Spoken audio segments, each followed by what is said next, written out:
Good morning students, मैं सतीश।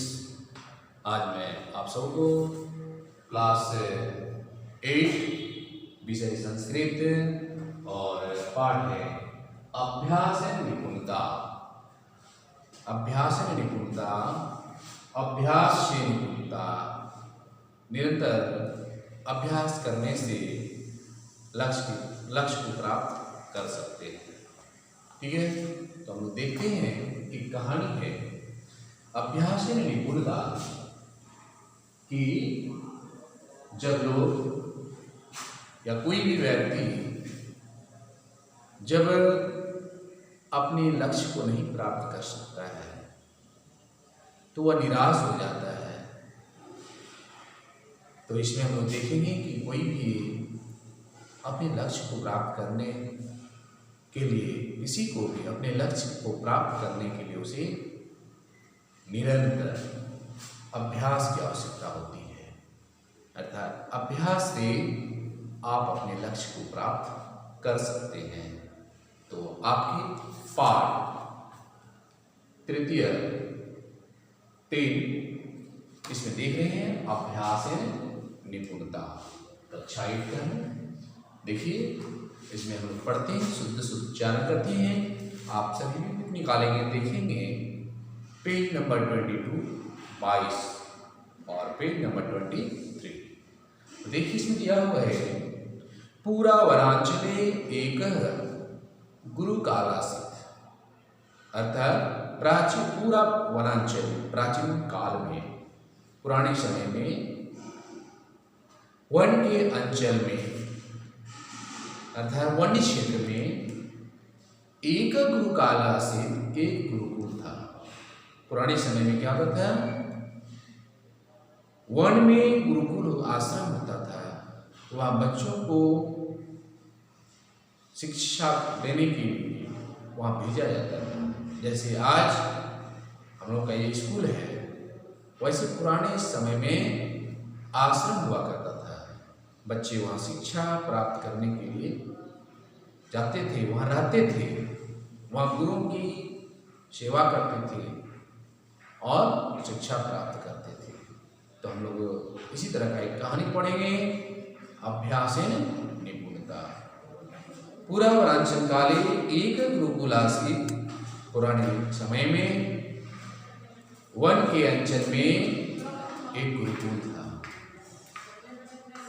तस्मिन् आश्रमे बहवः शिष्या विद्याध्ययनं कुर्वन्ति स्म।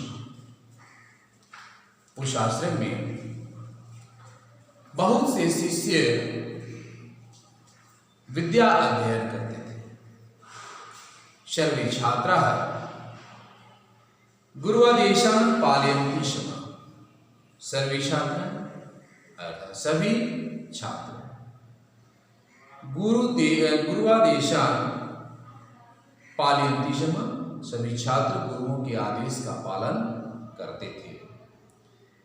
ते सूर्योदय काले हवनं यज्ञं कृत्वा भिक्षाटनं कुर्वन्ति स्म।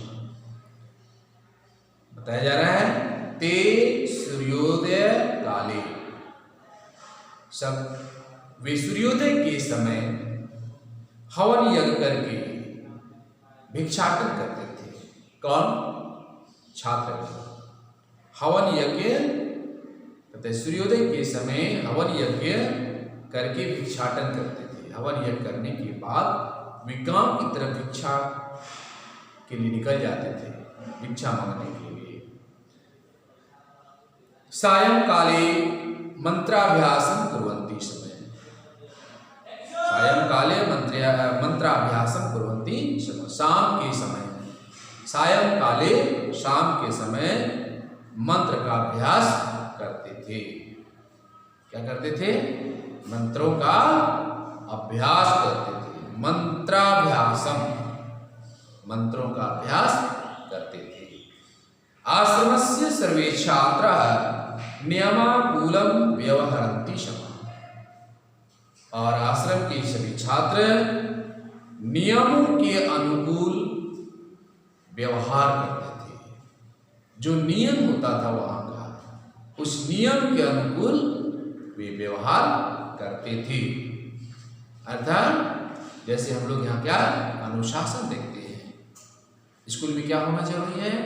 अनुशासन। ठीक है, अनुशासन में जो रहते हैं वही अपने लक्ष्य को प्राप्त करते हैं, वही अपने उद्देश्य को प्राप्त करते हैं। तो आश्रम के सभी छात्र नियम के अनुकूल व्यवहार करते थे। एतेषु छात्रेषु गोपदेव एक मंदबुद्धि वा एक मंदबुद्धि छात्र आसीत्। बताया जा रहा है इन छात्रों में, एतेषु छात्रेषु, इन छात्रों में गोपदेव एक मंद बुद्धि का छात्र था, एक मंद बुद्धि वाला छात्र था। तस्योपरि विद्याभ्यासस्य प्रभाव न भवति। बताया जाता है कि उसके ऊपर विद्या के अभ्यास का प्रभाव नहीं होता था। कितना भी सिखाया जाता था, कितना भी बताया जाता था, लेकिन उस पर कोई प्रभाव नहीं पड़ता था। स यद पठति स्म तत्सर्वं विस्मरति। तो आगे बताया जा रहा है कि वह जो भी पढ़ता था, वह जिस भी पाठ को पढ़ता था,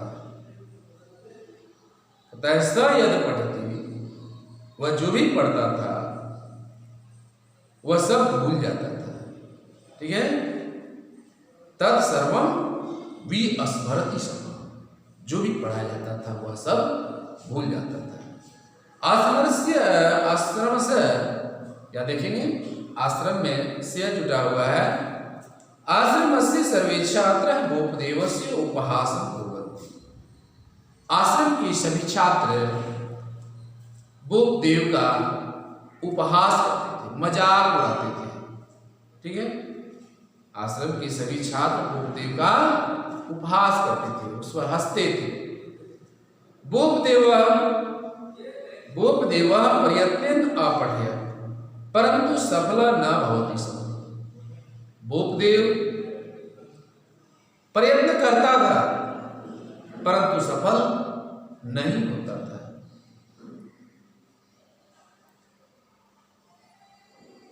चिंताकुल आचार्य गोपदेवं कथयत।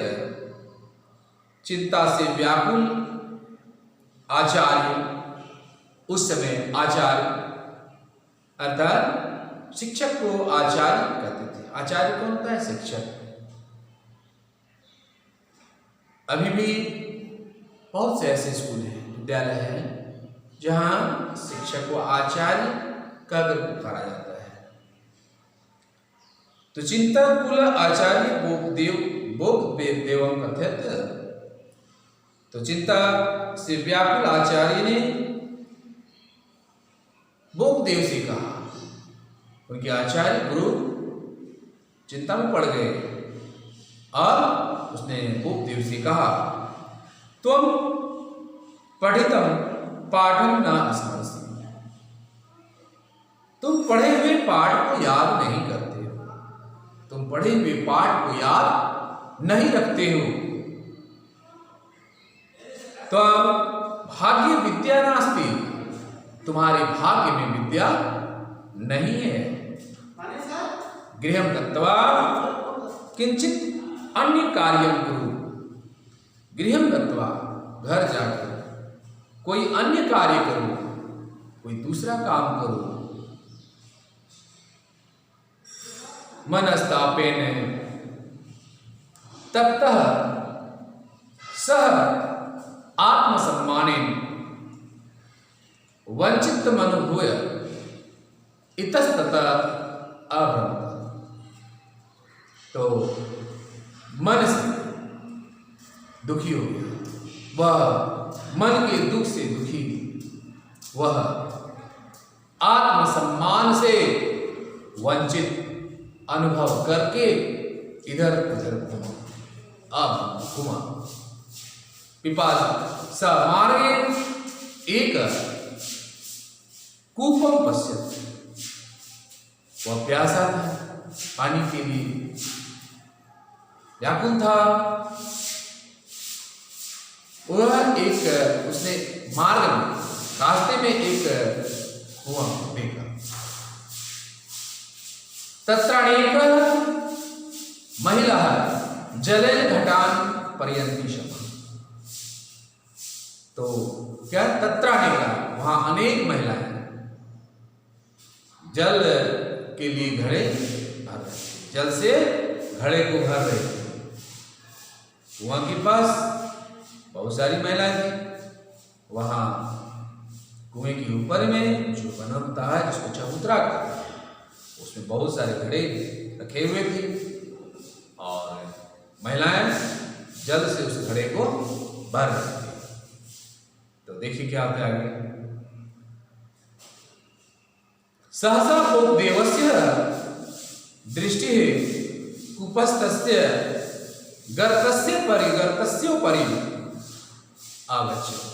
तो अचानक बोपदेव की दृष्टि कुएं के ऊपर स्थित गड्ढे पर गई। उनकी दृष्टि उस कुएं के ऊपर जहां घड़ा रखा रहता था उस पर गई, क्योंकि घड़े वहां रोज घड़ा रखते रखते रखते उसमें गड्ढा हो गया था। तो उसकी नजर वहां गई। चिंतयत, वह उसने सोचा, यदि घटेन शिलाया गर्तः अभवत तर्हि पुनर्भ्यासेन मम बुद्धि अपि तीव्र भविष्यति। यदि उसने क्या सोचा कि यदि घड़े से शिला पर गड्ढा हो गया तो फिर अभ्यास से मेरी बुद्धि भी तीव्र हो सकती है।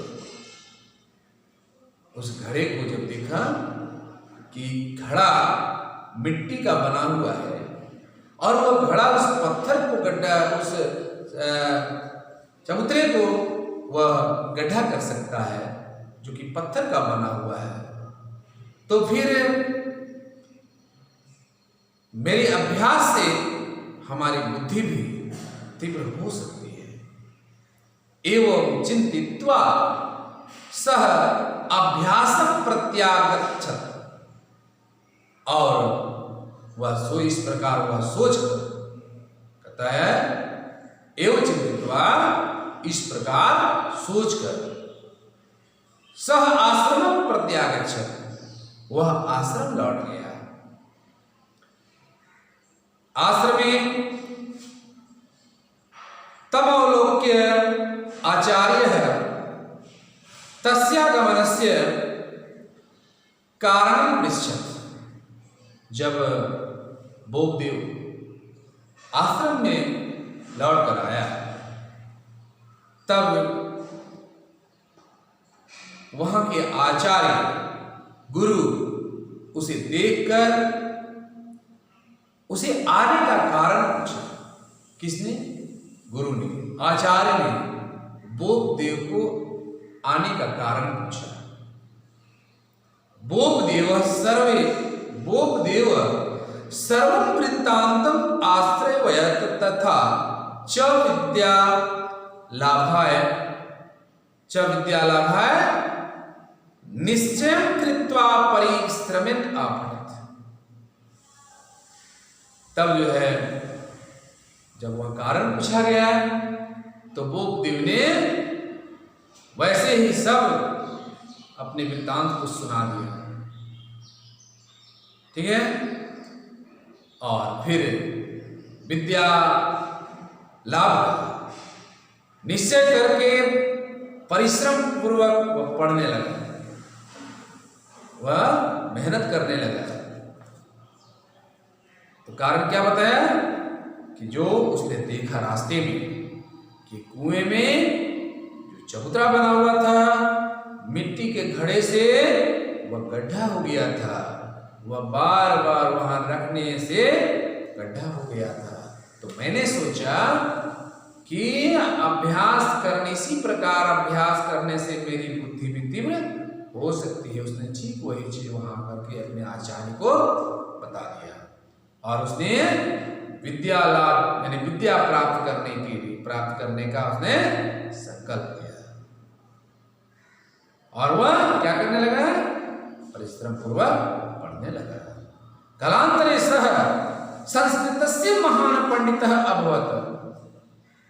कालांतर में बाद में क्या है, वह संस्कृत के कहता है वह संस्कृत के महान पंडित हुए। बाद में वही बोपदेव संस्कृत के महान पंडित हुए। एष एव महापंडितः लघु सिद्धांत कौमुदी नामकं संस्कृत व्याकरणस्य पुस्तकं रचितवान्। इस महान विद्वान ने लघु सिद्धांत कौमुदी नामक संस्कृत व्याकरण का पुस्तक लिखी, उसकी रचना की। एषः विद्वान संस्कृत साहित्याकाशे वरदराज नामना प्रसिद्ध अभवत्। यह विद्वान संस्कृत साहित्य कहता है, यह विद्वान संस्कृत साहित्य के अवकाश में संस्कृत साहित्य के आकाश में वरदराज नाम से प्रसिद्ध हुआ। क्या नाम? वरदराज नाम से। कथितम च कहा गया है, यज्ञोपि तजज्ञातमेति स्नेह शैलोपि चूर्णयते बानो अप्यते महालक्ष्यम पश्याभ्यासम विजृंभितम। क्या कहा गया है कि अज्ञानी भी उस ज्ञान से धीरे धीरे पर्वत को चूर चूर कर देता है। देखो कहते हैं, वान ने भी विस्तृत महालक्ष्य को अभ्यास से प्राप्त कर लिया। वानोप्यति महालक्ष्यम पश्याभ्यासम विजृंभितम। क्या वान ने भी विस्तृत महालक्ष्य को कैसे प्राप्त किया? अभ्यास से प्राप्त कर लिया। यही था अभ्यास निपुणा। अभ्यास से निपुणता, निरंतर अभ्यास करने से हमें लक्ष्य की प्राप्ति होती है। हम जिस कार्य के लिए परिश्रम कर रहे हैं, अभ्यास कर रहे हैं, वह होगा। ठीक है, इस पाठ से हमें क्या सीख मिलती है कि हमें किसी भी लक्ष्य को प्राप्त करने के लिए हमें कठिन मेहनत करना पड़ेगा, परिश्रम करना पड़ेगा, तभी हमें वह लक्ष्य प्राप्त हो सकता। तो यह लेसन 3 पाठ तृतीय है। इसमें जो शब्दार्थ दिया हुआ है, शब्दार्थ भी याद कर लेंगे और एक्सरसाइज भी पूरा करेंगे। ठीक है, इसमें कुछ संधि भी दिया हुआ है। संधि विच्छेदन पूर्वतः आप सभी स्वर संधि ऋग इसमें देखेंगे कि अ और अ जोड़ अ क्या बनता है? आ। और जो आ बनता है, क्या बनता है? आ। ठीक है, इसी प्रकार कुछ संधि का जिक्र किया गया है। वनांचले, वन जोड़ंचले वनांचले, विद्याध्ययनम, विद्यायोर अध्ययनम। क्या? स्वर संधि है। मंत्र अभ्यासम, मंत्र जोड़ अभ्यासम, स्वर संधि। इस प्रकार आप इसे देखेंगे, करेंगे, बनाएंगे सब, ठीक है। आगे लास्ट में इसमें इस पाठ के अंत में दिख रहे हैं कुछ पुस्तकालय सहायता सहायतया कवि चित्रेशः तेषां काव्यकृति मेलनं कृत्वा उचितेषु स्थलेषु लिखत। इसमें कुछ पुस्तक का नाम दिया हुआ है, कुछ कवियों का चित्र दिया हुआ है, उसे देख करके मिलान करना है कि कौन सी कवि का कौन सा ये पुस्तक रचित है, ठीक है। आगे हम लोग देखेंगे पार्ट 4 नेक्स्ट वीडियो में, आगे की वीडियो में देखेंगे। धन्यवाद।